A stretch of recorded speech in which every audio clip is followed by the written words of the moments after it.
Hi, my name is Jennifer Wittick. I'm a physical therapist. For those of you who don't know what a physical therapist is or haven't had any experience with physical therapy, what we do is we work with patients who, due to illness or injury, have lost some of their physical functioning. And we work with them through various exercises and activities to help them regain some of those abilities that they've lost. We may work on strengthening with them, balance activities. We may work with them to help them get endurance back. Sometimes these people have lost the ability to walk or even just to be mobile.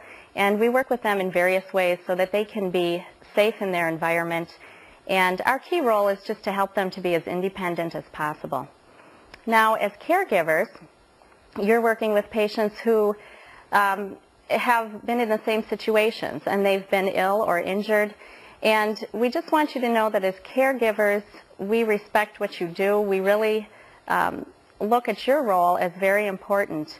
And we want you to know that you're a vital link in what we're doing with the patients as well.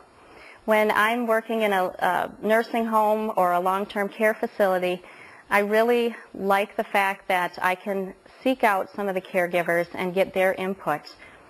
There are times when I may be working with a patient maybe just for a half hour, 45 minutes, but you're with that patient throughout the day. You spend hours caring for that patient, and your input is very important to me, and it's very important to the goals that I'm trying to reach with that patient. So I just want you to feel comfortable in approaching us if you have questions or concerns with that patient, and we'd like to feel comfortable approaching you as well, and just keeping communication open and working as a team. And that makes our jobs easier for both of us, and it's also very beneficial for the patient. With that said, let's move on to the topic of this video, which is principles of moving.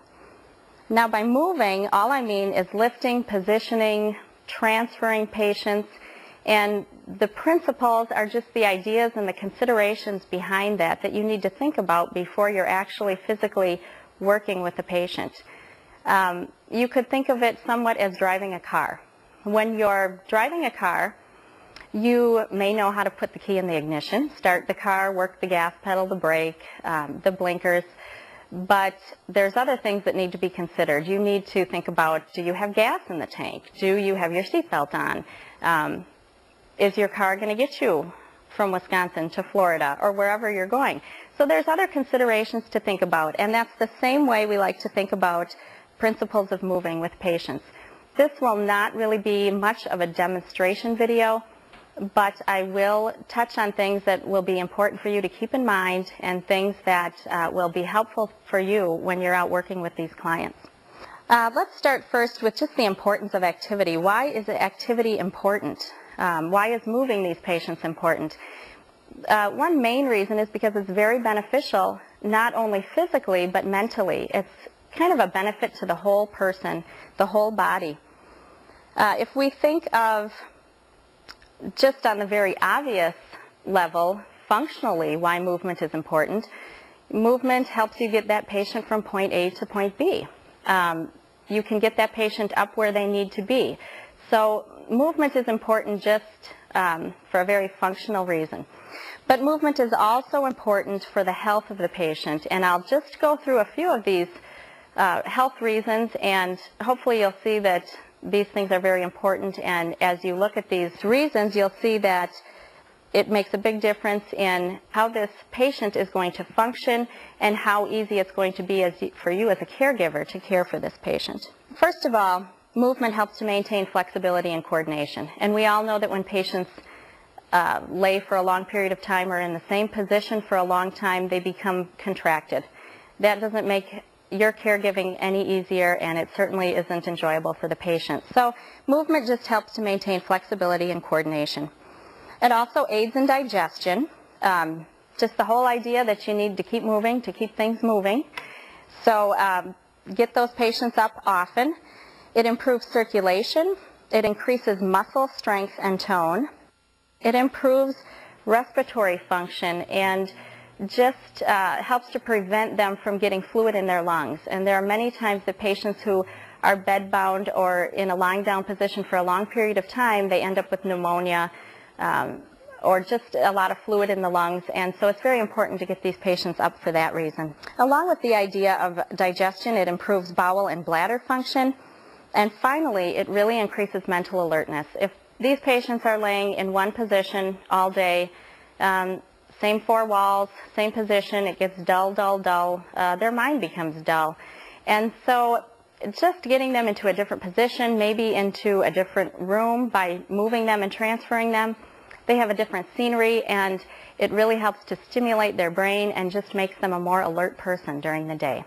That is just some of the examples of the importance of activity and movement, and I think you can see how that really helps to just benefit the patient for their general well-being and for their health. Let's move on to considerations when you're moving a patient. There are things that you'll want to consider physically.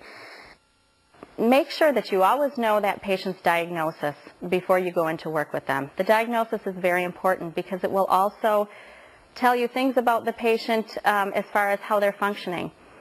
Let's say, for example, if you have a patient you're working with who had a stroke, then you may be thinking, now is this patient going to have balance problems when I sit them up? Will they need me very close by if I try to stand them? Generally with a stroke, they may have a side that's weaker, and that's very important to take into consideration when you're transferring them. If it's a patient who had a hip surgery or a broken hip, that patient may have pain, and then you will need to be thinking ahead. Does that patient need a pain pill, maybe a half hour before I go into their room and try to get them up for the day and get them washed up? It also is important as far as weight-bearing status. If you have a patient who had a joint injury, they may have a specific weight-bearing status, which means how much weight they're allowed to put on that leg or that joint. So you need to be aware of that before you're transferring a patient. Also, things like endurance. If you had a patient who had a heart attack or pneumonia, you might be thinking they may be short of breath, and maybe I should plan ahead. If I'm getting this patient up to go from the room to the dining room, is that patient going to need to rest somewhere halfway to that destination? And am I prepared for that? Will we get halfway there and not have a chair or a bench? So plan ahead by considering the patient's abilities physically before you transfer them. Also, their abilities mentally is important. You need to know if this patient is alert and if they're cooperative, if they're combative. Unfortunately, I have been working with patients who are combative, and I was not aware of it ahead of time.